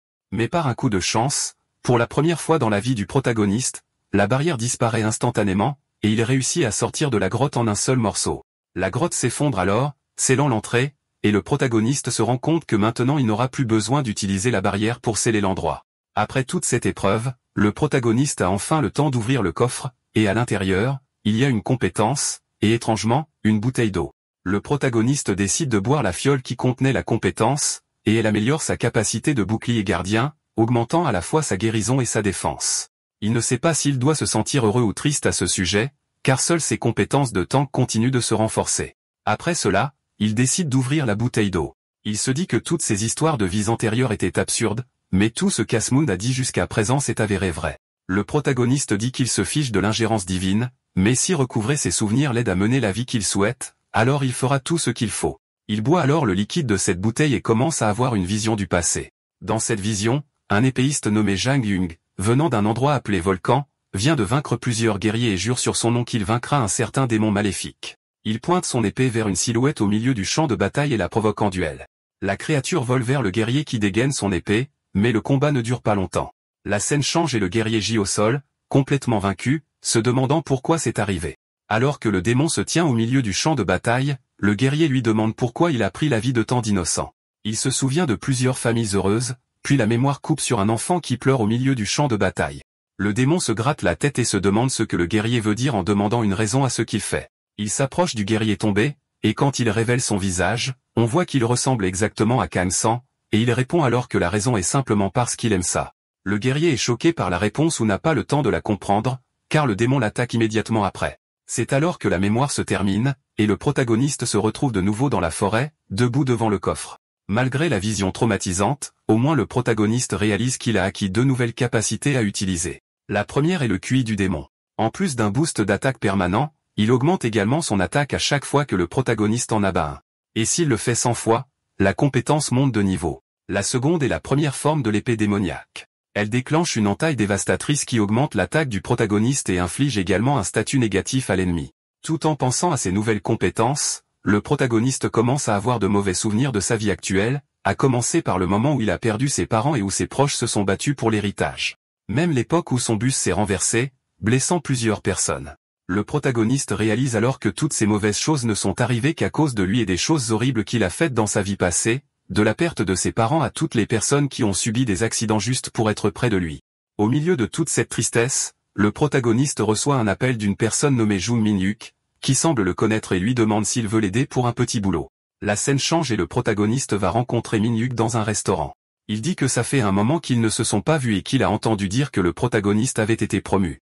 Il demande encore une fois si le protagoniste veut rejoindre son équipe de direction chez Shiozing, mais le protagoniste se sent toujours mal et demande de quoi il parle. Le protagoniste trouve ça étrange car c'est la première entreprise du secteur. Alors pourquoi seraient-ils intéressés par lui? Mais plus important encore, Min-hyuk avait arrêté d'être un chasseur il y a longtemps. Le protagoniste ne savait pas pourquoi, mais au moins maintenant il travaillait dans une bonne entreprise. Avant de se demander s'il doit accepter ou non, le protagoniste a une fois de plus un autre flashback d'une des tragédies qui lui sont arrivées. Dans celui-ci, il conduisait un scooter en allant à l'école. Il était avec un autre camarade de classe quand ils sont tous les deux tombés. Le protagoniste dit qu'il n'a pas mal, mais l'autre garçon se plaint dans sa tête parce qu'à chaque fois qu'il marche avec le protagoniste, il tombe toujours. Le garçon se moque même du protagoniste en disant que ça doit être une malédiction, et que peut-être il a même envoyé ses propres parents dans la tombe aussi. Le protagoniste se met en colère en entendant ça, mais celui qui confronte le garçon est Min-hyuk, qui demande si c'est vraiment quelque chose qu'on dit à un ami. Le garçon demande pourquoi il a soudainement commencé à crier, et Min-hyuk dit qu'il y a des choses qu'on peut dire à voix haute et des choses qu'on ne peut absolument pas. Il dit au garçon de s'excuser auprès du protagoniste qui accepte les excuses et dit que c'est bon. Min-hyuk saute alors sur son scooter et continue son chemin, disant au protagoniste de le suivre pendant que l'agent de sécurité guide les étudiants. Puis la scène revient au présent. Min-hyuk dit que le protagoniste va maintenant commencer à faire des raids de haut niveau puisqu'il est passé au rang E, et avoir une entreprise qui le soutienne l'aiderait beaucoup car ils peuvent choisir les meilleurs coéquipiers pour lui et l'aider dans sa croissance en tant que chasseur. Le protagoniste n'arrive toujours pas à oublier ses souvenirs de démons et se demande s'il serait vraiment bien de continuer en tant que chasseur. Il dit à Min-hyuk qu'il est seulement venu au restaurant aujourd'hui juste pour revoir le visage de son ami après si longtemps. Le protagoniste allait lui demander quelque chose, mais il est interrompu quand Min-hyuk dit que le protagoniste n'a probablement pas été promu à cause de ses compétences et dit que s'il est devenu rang E, c'est probablement grâce à un examinateur qui a eu pitié de lui. Après tout, même un chasseur raté peut aller loin avec l'aide de quelqu'un comme ça. Il continue de parler au protagoniste en essayant de le convaincre de rejoindre l'entreprise, mais soudain le protagoniste sent quelque chose d'étrange. Il a une autre vision du passé quand il était encore un démon et commence à se sentir malade comme avant. Min-hyuk s'inquiète et lui demande s'il va bien, en disant que s'il se force trop, alors il a vraiment besoin d'un agent comme lui. Mais le protagoniste se sent ainsi parce qu'il vient de recevoir un message sur son téléphone disant qu'il avait officiellement rejoint l'équipe des Rangers. Il s'excuse auprès de Min-hyuk de devoir partir si soudainement même si ça fait des lustres qu'ils ne se sont pas parlé, mais ce n'était pas le moment pour lui de s'y attarder. Il dit qu'il est vraiment juste venu voir son ami et lui dire merci. Min-hyuk dit que ça va, lui tend le téléphone que le protagoniste avait oublié sur la table. Mais ils sont interrompus par un reportage disant qu'un portail de rang s'est soudainement ouvert, et que la zone dans laquelle il se trouvait était considérée comme dangereuse. Min-hyuk dit qu'ils doivent trouver un abri, et le protagoniste leur dit de suivre les gens qui courent vers les abris. Mais alors un monstre ressemblant à un lézard portant un trident géant s'écrase à travers la fenêtre, brisant tout. Il renverse les tables et atterrit sur le dessus d'un des clients qui essaie désespérément d'échapper au monstre. L'homme crie à l'aide pendant que sa femme regarde avec inquiétude. Incapable de faire quoi que ce soit, le protagoniste réalise qu'il doit faire quelque chose. Min-hyuk lui attrape l'épaule et dit qu'ils doivent sortir de là rapidement parce que d'autres monstres comme celui-là vont arriver bientôt, et personne ne blâmerait un rang E de s'enfuir pour se sauver. Il dit au protagoniste d'arrêter d'agir comme un héros et de sortir de là avant qu'il ne le mette en pièces, mais le protagoniste se souvient une fois de plus de son passé. Kang voit que le monstre a déjà un autre humain empalé sur son trident et est sur le point de faire la même chose à l'homme au sol. Le protagoniste sait qu'il ne peut pas laisser cela continuer. Il continue d'avoir des flashs des gens qu'il a anéantis dans sa vie passée.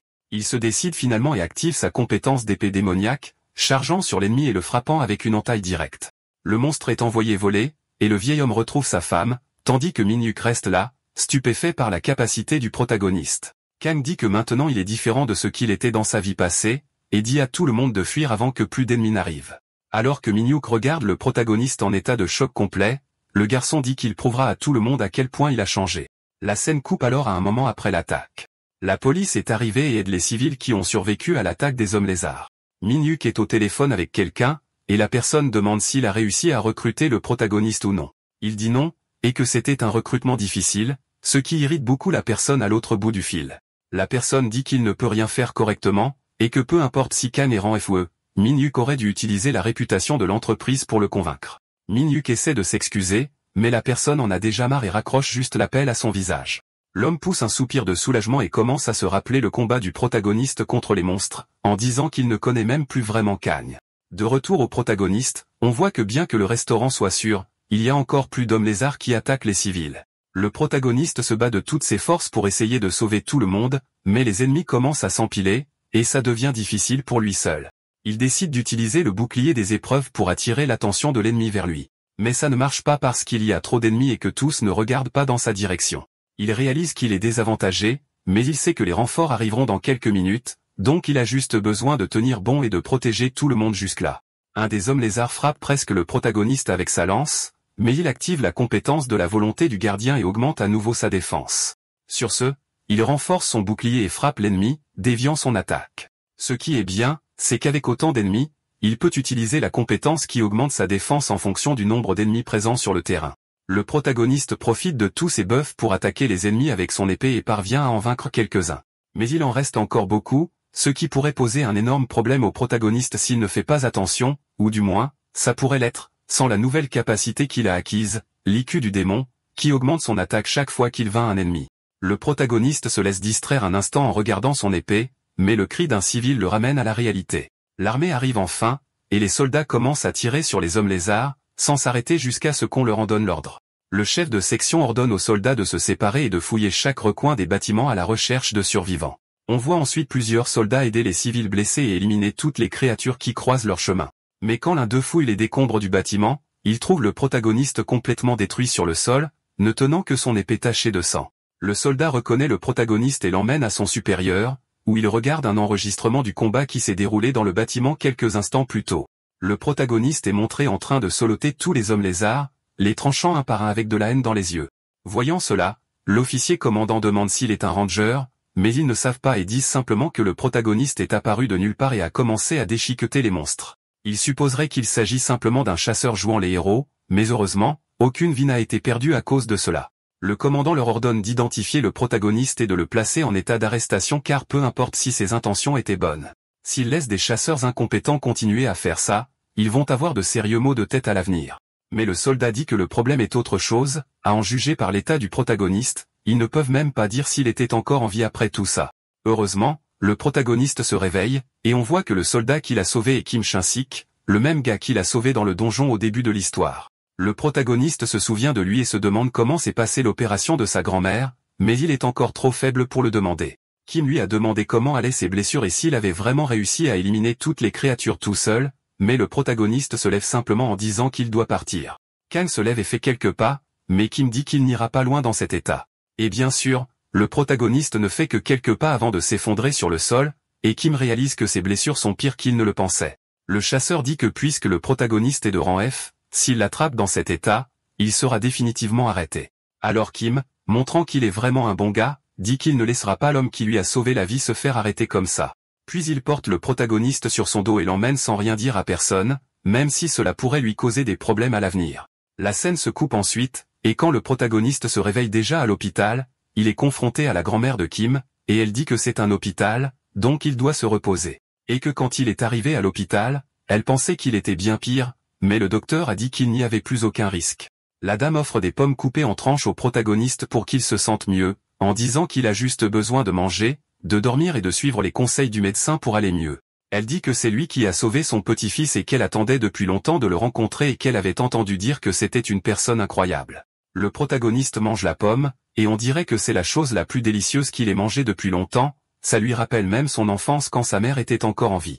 Un journaliste se prépare à passer en direct et à annoncer la tragédie qui s'est produite ce soir à Wangximi concernant le portail de rang E. Puis il parle à un soldat et l'interroge sur le citoyen qui a disparu après l'incident et se demande s'ils ont pu recueillir des témoignages. À cela, le soldat répond que dès son arrivée, il s'est approché pour aider le jeune homme, mais a remarqué que tous les monstres étaient déjà morts. Par conséquent, il remercie Kang pour l'aide reçue et dit que grâce à ce héros, des gens ordinaires ont survécu à la catastrophe.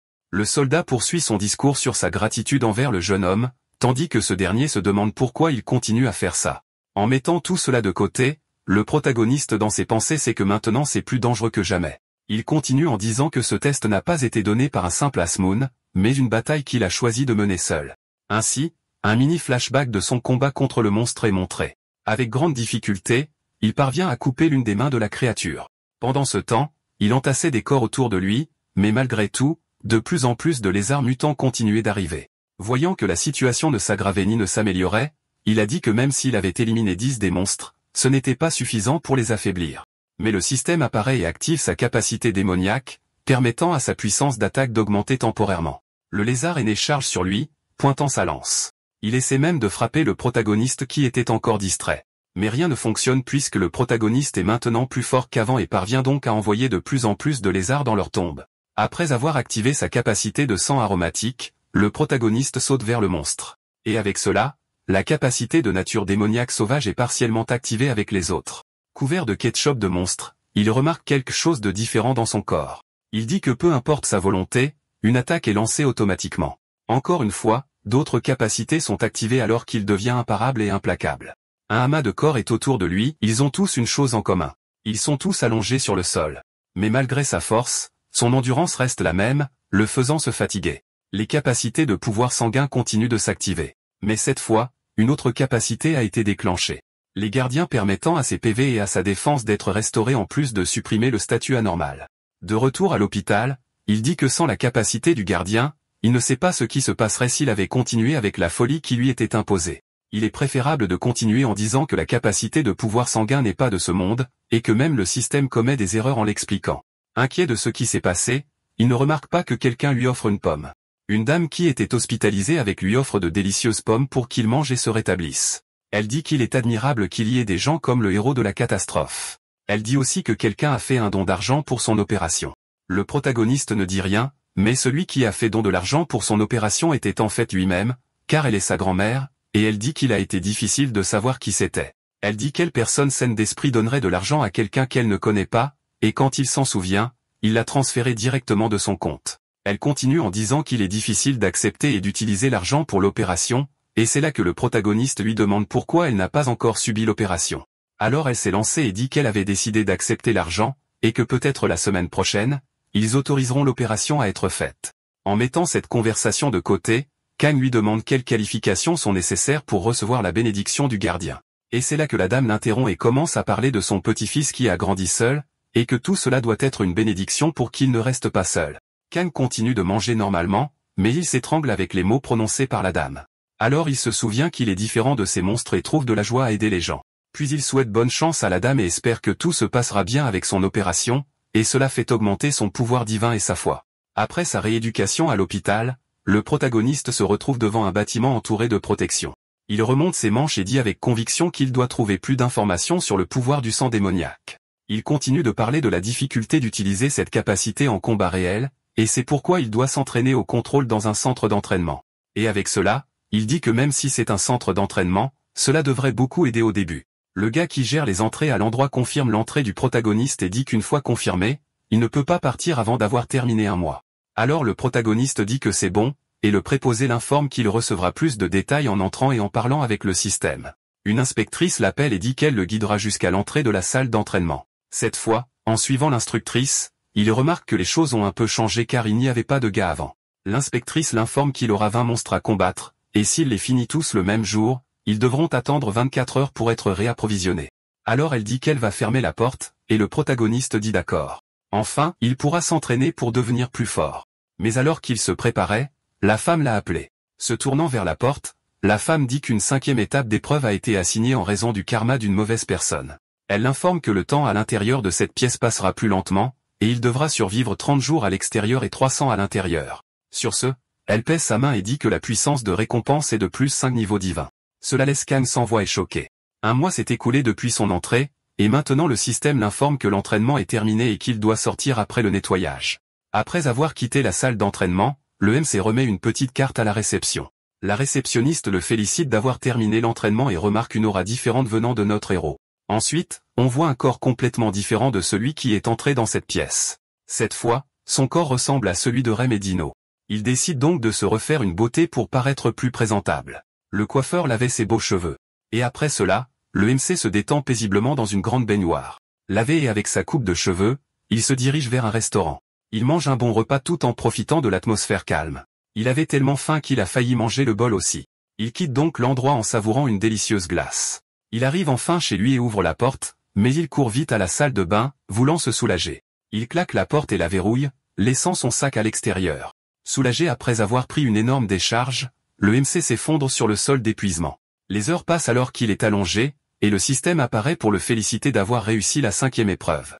Un nouveau jour, une nouvelle opportunité, et cette fois, nous sommes à Songdong-gu. Des gobelins lourdement armés de massues apparaissent, détruisant les environs. Certains sont déjà en vue, prêts à être abattus. Les cibles étant confirmées, l'ordre est donné de débusquer ces monstres. Il est exécuté, mais ce n'est pas très efficace car les gobelins sont résistants. Avide de sang, le gobelin continue de tout détruire dans la zone. Un soldat vide son chargeur sur le monstre, mais malgré tout, la bête continue de courir vers les soldats. Il essaie d'utiliser une portière de voiture comme bouclier pour esquiver les balles. Ce n'est pas suffisant, et il finit par se faire toucher.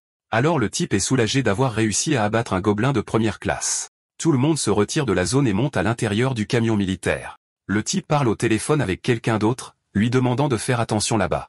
Alors celui aux cheveux bruns demande si le type parlait à son jeune frère, et Shinsik répond que oui, c'était le cas.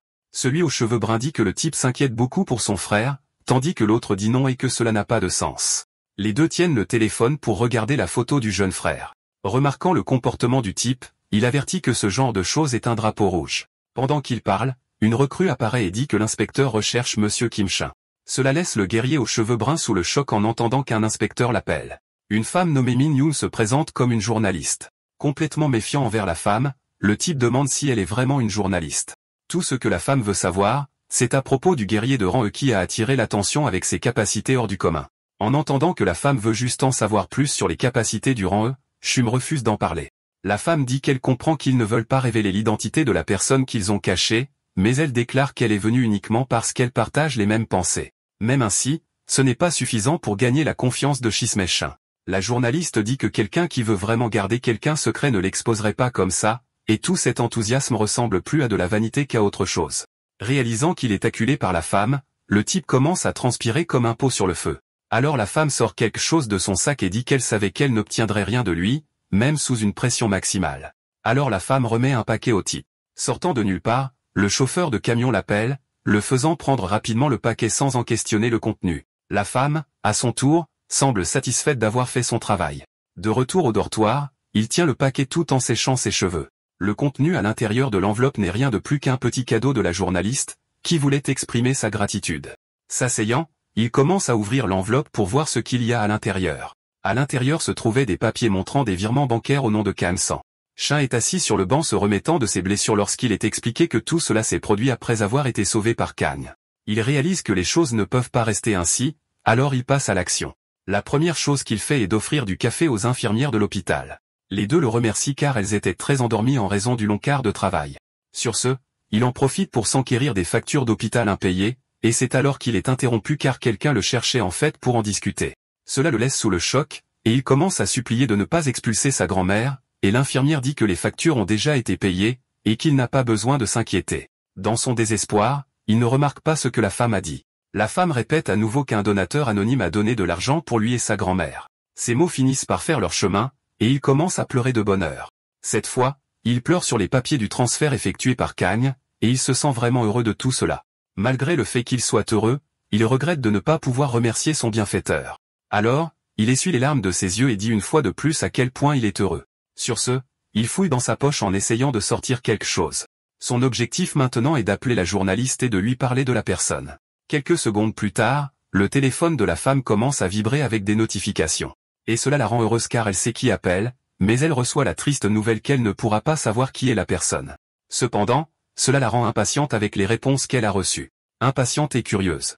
C'est l'état dans lequel se trouve la pauvre journaliste car elle ne peut obtenir aucune information. Le tanker de Wang Ximi n'échappera pas à mes mains, dit la journaliste, assoiffée d'informations. Immédiatement, le protagoniste ressent un frisson du bout de ses orteils à sa tête. Cette fois, le MC se rassemble avec un groupe pour entrer à nouveau dans le portail noir. Le héros, Ji-Oh-Han, remercie Kang-san de s'être joint au groupe, mais met en garde contre les risques de procéder avec un brouillard aussi dense. Un autre héros de rang E, également connu sous le nom de Jung-chan, se demande ce que fait l'équipe d'exploration pour ne pas avoir averti du brouillard. Le chasseur de rang D préfère ne rien dire, car il ne sait pas non plus ce qu'il se passe. Mais le perso principal se plaint de l'arrivée du brouillard juste quand il arrive et se demande si c'est une histoire de karma. Puis, il dit que c'est un problème qu'ils ne peuvent malheureusement pas résoudre. Il continue en expliquant qu'à cause du brouillard, la visibilité sera faible, mais qu'ils peuvent quand même distinguer des choses à environ 10 mètres. Sur ce, un autre gars demande si ce que dit le perso principal signifie qu'ils doivent attendre aveuglément. Cependant, Kang sort un bocal avec des fourmis de son sac, ce qui peut les aider à mieux se repérer. Un certain temps passe, et la zone autour est complètement détruite à cause des combats intenses. Jun se demande quel genre d'idiot amène des fourmis à un raid et dit qu'il n'a jamais entendu parler d'une telle stratégie. Pendant que le perso principal répand le liquide collant, Chan doute s'il doit le suivre aveuglément. Jun Chan se plaint que la visibilité est toujours mauvaise, et c'est alors que, de nulle part, la sonnette d'alarme commence à sonner. Cela fait que Kang se met en garde et redouble d'attention. Au même moment, une énorme créature commence à émerger des ombres. Avec les monstres qui approchent, le perso principal prévient de leur arrivée et se met en position de combat. Les trois gars utilisent les rochers comme couverture pour se protéger des attaques. Pendant ce temps, le soigneur tremble de partout juste en entendant les pas du monstre. Une des fourmis mutantes approche des rochers enduits de miel. Ce miel les rend frénétiques, et ils commencent à faire des bruits différents. Le protagoniste commence à les attaquer un par un pendant que sa capacité de défense augmente de 5%. Il enfonce son épée dans le corps de la fourmi et parvient à la faire tomber comme Vasco. Pendant qu'il était concentré sur l'attaque d'une seule fourmi, les autres en ont profité pour attaquer ensemble. Mais cette attaque traître ne suffit pas à vaincre Kang, qui parvient à se protéger. Cependant, une fourmi se relève de ses cendres et brise le rocher, le faisant attaquer sans même pouvoir riposter. Sans pitié, la fourmi commence à porter des coups sur un endroit très sensible de sa tête. Mais le perso principal parvient à se libérer et porte un coup qui la tranche en deux. L'archer tire une de ses flèches. Ses flèches sont précises, et il réussit un double kill sur le coup. Mais comme rien ne peut jamais être parfait, une des flèches finit presque par toucher le protagoniste, et cela ouvre une opportunité pour un mutant de se rapprocher d'eux. Du moins, c'est ce qu'il pensait, mais il a été coupé en deux. Le roux lève sa hache sale de reste de monstre en soupirant de soulagement. Cela impressionne le gars par les compétences des deux, même s'il ne semble pas se soucier des attaques non coordonnées. Cependant, on ne peut pas en dire autant du soigneur. Dans un moment de soulagement et de repos, un bruit de tonnerre résonne dans la zone, surprenant tout le monde. Cela surprend également le perso principal juste au moment où le système commence à améliorer encore plus ses capacités. De plus en plus de fourmis commencent à apparaître. Les sons sont si forts qu'ils ne peuvent pas dire d'où ils viennent. Le soigneur, terrifié, n'arrive pas à croire ce qu'il entend. Les fourmis accélèrent leurs pas vers le groupe. Une d'elles parvient à attaquer le soigneur, qui utilise son bâton pour se protéger, mais le roux l'a remarqué à temps. L'attaque est imminente, et tout ce qui attend le soigneur est une douleur accablante. Zhang Chan ne peut pas comprendre pourquoi le gars est si stupide. Tout le monde était inquiet de ce qui pourrait arriver, sauf le perso principal, qui a réussi à arriver à temps et à sauver le soigneur. Cependant, la fourmi parvient quand même à mordre quelque chose. Ce qu'elle mordait, en fait, c'était le bras de Kang. La fourmi mord plus fort, mais le protagoniste renforce ses bras, donc il ne se passe rien de grave. Sur ce, le système active sa capacité de corps de fer, le rendant encore plus résistant. Pas de seconde chance pour la fourmi, Kang la vainc d'un seul coup. Une coupe nette et précise, c'est tout ce qu'il a fallu. Commandant le respect sur le champ de bataille, il attend des adversaires plus forts. Cette fois, le système notifie que toute l'attention des monstres sera désormais concentrée sur lui. De plus en plus de fourmis sont vaincues. L'archer soupire et n'arrive pas à croire ce qu'il voit. Cela amène son groupe à se demander à quel point il est vraiment fort et à demander s'il est vraiment un chasseur de rang E. Pour une raison quelconque, l'archer aux oreilles pointues rougit un peu en regardant le perso principal. Puis il demande à Kang ce qu'il a fait pour devenir si fort en si peu de temps. Cette question déclenche des flashbacks de tout ce qu'il a vécu dans le centre d'entraînement, toute la douleur qu'il a ressentie. Évidemment, il ne peut pas dire ce qu'il a fait ou ce qu'il a vécu, alors il répond simplement qu'il a juste travaillé dur. Pour éviter d'autres questions, il change de sujet et dit qu'il devrait dire au groupe que tout ce qui s'est passé était de sa faute. Le roux avec la petite hache dit qu'avec Kang là, il n'y a pas de raison de s'inquiéter des choses imprévisibles qui pourraient arriver. Kang, à son tour, le remercie d'une telle considération, et Jung dit qu'il n'a jamais eu un tank aussi bon dans son équipe. Mais Jung, bien que satisfait des résultats de la bataille, n'est pas d'accord avec une chose. Il regarde en arrière et critique le soigneur, disant qu'il n'a rien fait et se demande pourquoi il est dans le groupe. Ces mots font réfléchir Kang et il est d'accord avec la déclaration de Jung.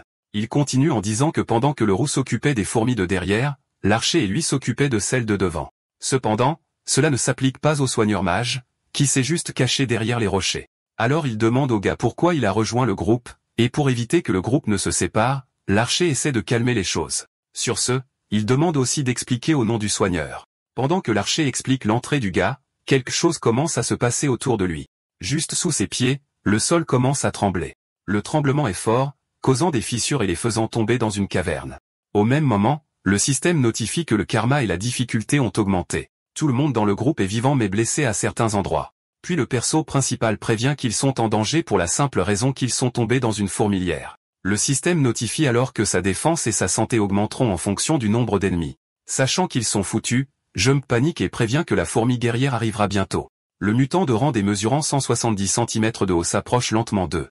Dans ses pensées, le protagoniste commence à réaliser à quel point ils sont foutus d'être dans une zone de rancée.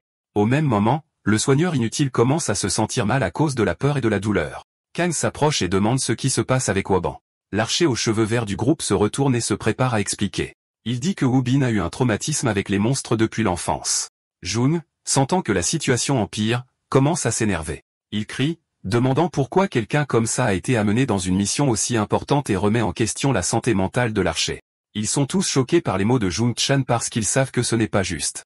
Little Axe Chang tire à nouveau, disant que tomber dans une fourmilière n'était pas assez grave, et maintenant ils doivent aussi gérer un mage inutile. Pendant que les gars se disputent sur ce qui est bien ou mal, le système notifie Kang d'une augmentation de 35% de ses capacités. Frustré et pensant qu'il va mourir, Jung dit à Woo-bin et Ambule d'assumer leurs responsabilités. Le MC remarque la panique qui s'installe dans le groupe et essaie de calmer les petites haches pour que les choses n'empirent pas. Le protagoniste sait que s'ils paniquent, leurs capacités ne seront pas utilisées efficacement.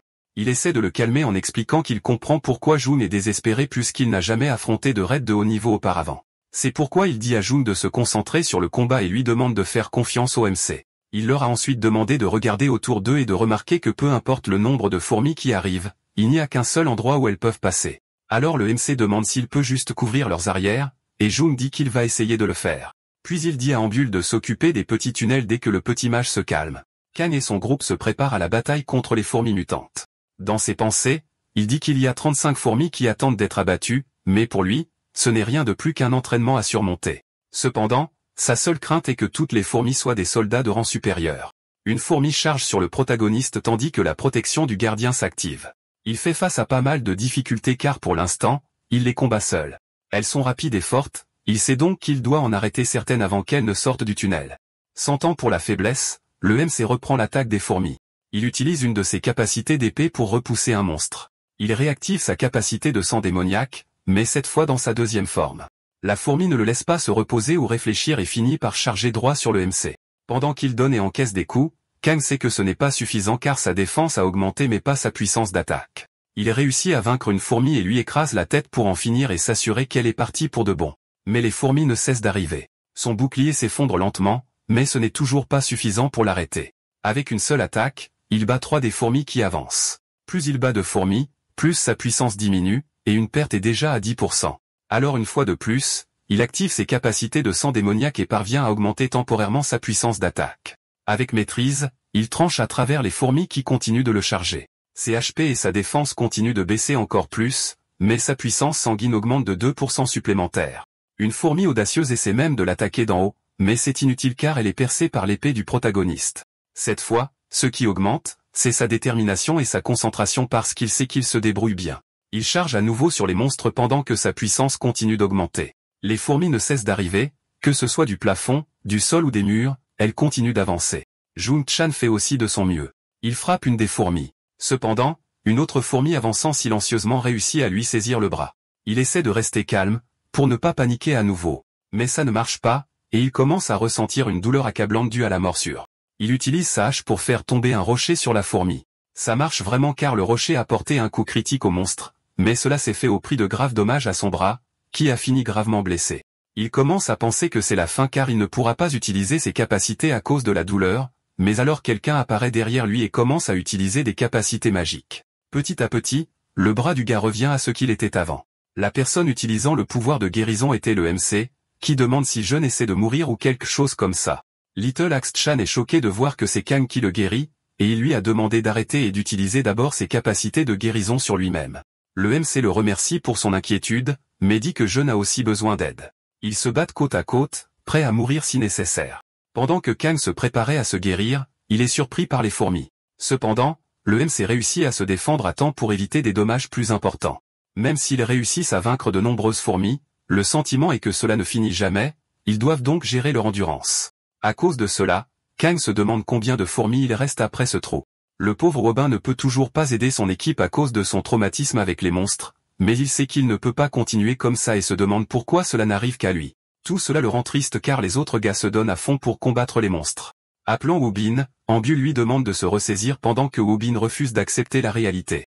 Cela met en colère non seulement Kang et Jung, mais aussi l'archer qui n'aime pas voir son ami dans cet état. Alors il attrape le mage guérisseur par le cou et commence à le secouer. Il gifle le gars et lui demande s'il voit ce qui se passe. Il dit qu'ils risquent leur vie juste pour le protéger en ce moment. Il lui dit que s'il veut mourir, il devrait mourir seul et ne pas emmener des innocents avec lui à cause de son traumatisme. Sans mots pour expliquer ou assez de force pour agir, c'est l'état dans lequel il se trouve. Puis pendant quelques secondes, Wubin se souvient de son ami l'appelant et lui parlant d'une personne incroyable qu'il a rencontrée pendant le test. Haletant et suant froid, il écoute ce que son ami a à dire. Ambiel n'aime pas voir son ami comme ça et lui demande s'il veut former une équipe avec lui et la personne du test pour l'aider à surmonter son traumatisme. Après avoir entendu le mot traumatisme, quelque chose à l'intérieur du guérisseur lui fait se souvenir de tout ce qu'il a vécu. Ses flashbacks encore et se souvient de tout ce qu'il a vécu avec sa famille en essayant de rester à l'écart du portail. Alors qu'il essaie de s'enfuir à toute vitesse, le petit garçon tombe au sol et se blesse. Sa mère lui demande de se lever aussi vite qu'il le peut, et il dit que ça fait mal. Alors elle dit à Wubin de s'accrocher à elle aussi fort qu'il le peut. Alors le petit garçon s'accroche à sa mère de toutes ses forces, mais il arrive quelque chose à lui et à sa maman. Quelque chose de mauvais se produit juste devant lui, et Wubin commence à pleurer. Nous revenons au présent, où Wubin se retrouve dans une situation compliquée, changer ou rester qui il est. Mais les flashbacks semblent avoir eu un effet car son expression a changé. Puis il dit à Ambiol qu'il fera de son mieux. Il ferme les yeux et se concentre sur ce qu'il doit faire pour changer, et dit qu'il ne veut voir personne mourir à cause de lui. Des particules de mana commencent à émaner de son bâton de conjuration. En raison de la forte concentration de mana, l'atmosphère du lieu change également. Pendant que Kang se bat, le système notifie que quelque chose ne va pas. Le système continue de répéter une erreur inconnue. Pendant ce temps, le mage se concentre à un niveau incroyable. L'archer fait de son mieux pour protéger son compagnon. Il ouvre les yeux et voit tous ses amis faire de leur mieux. Kang est acculé par la fourmi, mais n'abandonne pas. Enfin, Woman va s'éveiller et devenir la bête hors de sa cage. Sa magie est si forte que l'endroit entier est consumé par des flammes. Une salamandre de Yosemite assez forte pour détruire toute la zone, et une chaleur infernale s'installe dans la grotte. Avançant vers les ennemis de son invocateur, la salamandre ne s'arrête pas un seul instant. Plus de feu continue d'être libéré et répandu par la salamandre. Little Axe-chan est effrayé par ce qu'il voit. Cependant, la salamandre avance dans sa direction, ce qui lui fait peur. Mais il n'est pas touché. Seul le tunnel d'où venaient les fourmis l'est. Notre MC est également impressionné par les capacités du petit mage. Il se retourne ensuite en réalisant ce que le traumatisme peut faire à une personne. Enfin, les choses ont changé pour le mage qui était autrefois considéré comme un fardeau pour le groupe. Pendant que Wubin se concentre sur le brûlage de tout l'endroit, il est appelé. Le protagoniste lui demande d'effondrer le trou d'où viennent les fourmis et dit que c'est la seule façon. Malgré la puissance monstrueuse de Wubin, ce n'est toujours pas suffisant pour empêcher les fourmis d'avancer. Il est donc prêt à faire ce que notre héros a demandé, mais les fourmis sont également déterminées et ne veulent pas cesser d'avancer. Cependant, l'un de ces monstres parvient à s'approcher du mage. Sachant qu'il ne peut pas tout laisser au garçon, le protagoniste se prépare également et active sa capacité de bouclier. Puis il lève son épée malgré la douleur et l'épuisement. Il frappe la fourmi soldat. Avec cela, la fourmi qui était concentrée sur le mage se retourne vers notre héros. Il semble capable de frapper à nouveau, ce qui lui permet de protéger Wubin. Maintenant en sécurité, l'invocateur commence à faire ce que le MC lui a dit de faire. Il parvient finalement à bloquer le passage pour que les fourmis ne puissent pas passer. Le protagoniste admire à quel point la magie peut être géniale avec autant de mana stocké. Mais la magie était si forte qu'ils doivent aussi sortir de là rapidement s'ils ne veulent pas être pris dans les débris. Luttant, Kang attrape Jung-chan et se met à courir aussi vite qu'il le peut. Pendant ce temps, l'archer l'appelle, lui demandant de se dépêcher. L'endroit entier est de nouveau enterré. Il ne reste que des cadavres carbonisés. Dans un endroit sur loin du danger, le MC commence à guérir le membre le plus blessé de l'équipe. Kang est complètement épuisé, s'effondrant, mais toujours plus préoccupé par les autres. À cause de tout cela, Luca Bellino apparaît et appelle le MC. Il est choqué qu'elle soit apparue de nulle part. Elle dit que Kang a réussi le 6e test et devrait recevoir sa récompense. Le système affiche l'état actuel du MC après la récompense, et il sait à quel point il est difficile d'augmenter ne serait-ce qu'un seul attribut. Mais les récompenses ne sont pas encore terminées. Cependant, le protagoniste a une question pour la fille et demande pourquoi les tests entraînent d'autres personnes avec lui. Elle répond qu'il y a certains tests qu'il ne pourra pas réaliser avec sa seule force, et que Wubin était essentiel pour celui-ci. Elle explique que les variables sont complètement aléatoires et complexes, tout comme l'entrée du mage dans le groupe. Elle poursuit en disant qu'il a mal compris s'il pensait qu'il serait plus facile de faire le test en solo, et qu'en fin de compte, tout n'est que son karma. Elle termine l'explication en disant que tout ce qu'il a à faire est de se taire et de se concentrer sur la réussite de tous les tests qui pourraient survenir. Faisant un geste de la main, elle demande s'il a compris, tandis que Kang se tient en arrière-plan avec une expression sérieuse. Elle dit alors que s'il a tout compris, il devrait revenir à la réalité tout de suite. Le groupe voyant que notre héros s'est levé est heureux et lui demande s'il va bien. Ne comprenant toujours pas tout à fait ce qui s'est passé, Kang demande s'il s'est évanoui à nouveau. Il demande pourquoi ils sont encore là, et l'archer répond qu'ils ne peuvent tout simplement pas revenir en arrière, car la grotte a 10 mètres de profondeur et ils ne peuvent pas l'escalader à cause de sa formation. Après avoir expliqué pourquoi ils ne peuvent pas partir, les gars disent que la meilleure option était d'attendre qu'il se réveille et de voir s'il avait quelque chose comme un trampoline. Ensuite, Jun demande à Ambul pourquoi quelqu'un aurait quelque chose d'aussi inutile, et l'archer répond que ce n'est qu'une blague. C'est alors que Kang surprend tout le monde en disant qu'il a réellement l'objet. Il demande pourquoi il a quelque chose comme ça, et Kang répond que c'est pour des situations exactement comme celle dans laquelle il se trouve. Little Axe-chan est surpris de voir que le MC porte des appâts à fourmis et un tas de parchemins aléatoires avec lui. Avant de se rassembler et de se préparer à sortir de la grotte, monter sur le trampoline et essayer de sauter le plus haut possible. Ils font un deuxième saut encore plus haut car le premier était juste pour prendre de l'élan. Enfin, lors du deuxième saut, ils ont réussi à sauter hors de la grotte. Comme ils ont quitté la grotte, l'objet commence à disparaître. Le système notifie que l'objet à usage unique a disparu de son inventaire. Ensuite, le groupe de Kang retourne au quartier général des chasseurs et signale l'échec, et avec cela, la division, reconnaissant l'erreur, leur accorde l'accès à un nouveau raid. Les trois autres ont décidé que cela ne devrait pas devenir un problème plus important, et ainsi l'affaire a été résolue entre eux. Malgré tout, le MC a peur car cela pourrait se reproduire à l'avenir, et s'il est découvert, il pourrait même être banni. Alors qu'il pense aux conséquences, quelqu'un lui prend la main et le salue. Il tourne son visage sur le côté et se demande pourquoi. Wu tenant la main de Kang demande s'ils peuvent faire le prochain raid ensemble, et qu'il travaillera encore plus dur pour ne plus être un fardeau dans un autre raid. Les mots de Wu Bin rendent notre héros heureux. Il répond qu'ils sont un groupe et ne devraient pas s'inquiéter. Avec cela, les deux autres commencent à s'interroger sur le mot nous sommes, et il est expliqué que Kang utilise des mots étranges quand les choses deviennent gênantes. Jun-chan se souvient que Kang a mentionné qu'il n'avait pas encore signé avec une agence de gestion. Après la conversation au QG des chasseurs, les gars se disent au revoir. Alors que Jun s'éloigne du groupe, il commence à appeler quelqu'un sur son téléphone. Ensuite, le bâtiment de l'administration Kiansan est montré en arrière-plan. On entend quelqu'un parler en arrière-plan en disant oui et qu'ils ont compris. La dame à côté de la femme plus âgée demande quel genre d'appel la ferait soupirer comme ça. Elle répond qu'elle parlait avec le petit Axe-chan et qu'ils sont censés embaucher un chasseur de rang E. Surprise, l'autre femme demande à quoi il pense pour dire quelque chose comme ça, et la première femme essaie également de comprendre. Avec la recommandation de Kang, la femme commence à faire des recherches et découvre qu'il n'y a pas si longtemps, il n'était rien de plus qu'un rang F. Elle se souvient alors que Jun lui a dit de ne pas juger en fonction des données, mais plutôt des capacités, et explique que le MC est le meilleur chasseur qu'il ait jamais vu. Elle sait que si elle n'aide pas pour les petites choses, cela deviendra un plus gros problème plus tard à cause de ces histoires. Sur une feuille de recrutement, elle note que c'est une recommandation de Jong Chanwa. L'imprimante commence à imprimer la recommandation de Kang. Un gars la reçoit et se demande qui est la personne recommandée. Alors qu'il s'interroge sur le nom de Kang, son supérieur apparaît et demande qui est cette personne, disant qu'il n'a jamais entendu ce nom. Il demande à voir les papiers et est surpris de voir qu'un rang E a reçu une recommandation. Des figurants en arrière-plan disent que Minyu cause encore des problèmes, et le superviseur répond qu'il n'embête personne. Le superviseur demande à Minyu si Kang est la personne qu'il a essayé de recruter avant et a échoué. Ensuite, il critique le pauvre type, disant que si notre héros réussit la sélection de Kinsan, ça va leur coûter cher parce que Minyu n'a pas l'œil pour le talent. Sarcasmatiquement, l'autre gars le remercie pour l'excellent travail qu'il a fait. Après tant de critiques, il reste immobile sans répondre ni rien dire. Du moins, c'est ce qu'il semble jusqu'à ce qu'il commence à froisser le papier. Puis il transforme le papier en une boule de déchets. Pendant ce temps, le MC fait des tractions pour se muscler le dos et ne cesse pas de s'entraîner, même une minute. Une notification sonore interrompt son entraînement. Alors il plonge dans sa poche et attrape son téléphone pour voir ce que c'est. La notification est venue avec un lien à ouvrir. Le lien lui-même a été envoyé par Wang Simi et n'est qu'un autre lien qui a été envoyé fréquemment. Avec cela, Kang commence à penser que s'il devient rangé, il sera envoyé dans différents endroits. Alors il serre son téléphone fermement et demande à ce que tout le monde reste en sécurité. Pendant ce temps, la flotte de Rangers se dirige vers le champ de bataille. Tout le monde est tendu à propos de ce qui va se passer là-bas, y compris le gars que le MC a aidé. Ils arrivent sur le site de la bataille, et tout le monde descend du camion.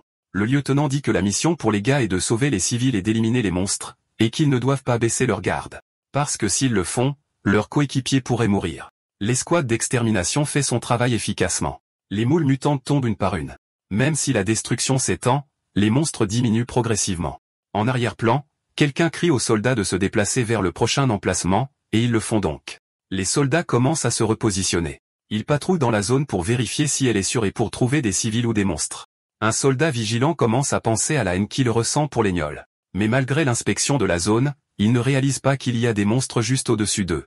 En raison du mouvement des créatures, les rochers commencent à tomber. Le combattant le remarque alors, et pleure les gars que les monstres viennent de la partie supérieure de la zone.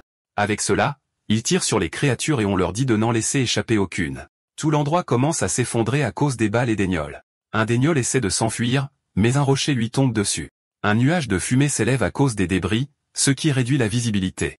Les soldats, toujours avec une faible visibilité, parviennent à entendre le cri de son camarade, qui est attaqué par le monstre. Mais malgré le danger, le soldat parvient à bloquer la morsure du monstre en enfonçant son arme dans sa gueule. Alors son camarade tend une main et commence à tirer son ami. Sortant de sous le monstre, le combattant Shinsik dit que c'est la raison pour laquelle il déteste les gnolls. Après l'épreuve qu'ils ont traversée, le lieutenant leur a demandé de fouiller la zone et de signaler immédiatement s'ils trouvent plus de gnolls. Shinsik part patrouiller dans les environs, toujours en alerte maximale. Le gars devant eux remarque quelque chose d'anormal, alors il s'arrête un instant. Il tourne son visage sur le côté pour voir ce que cela pourrait être et est choqué. Alors Sean demande à son commandant Park ce qui se passe là-bas.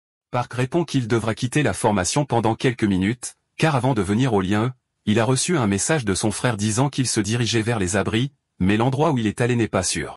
Alors Sean lui demande au moins de le signaler à leur supérieur, mais Park dit que cette zone n'est pas sous la 2e compagnie, mais plutôt celle de la 3e. Sean essaie de discuter, mais cela n'aide pas beaucoup.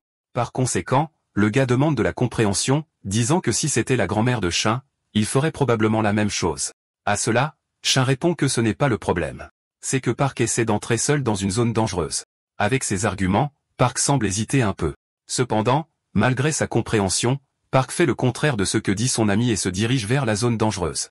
Sans grand-chose à faire, Sean regarde son camarade courir vers l'endroit où il doit aller. Il court aussi vite qu'il le peut pour y arriver rapidement et garder sa famille en sécurité.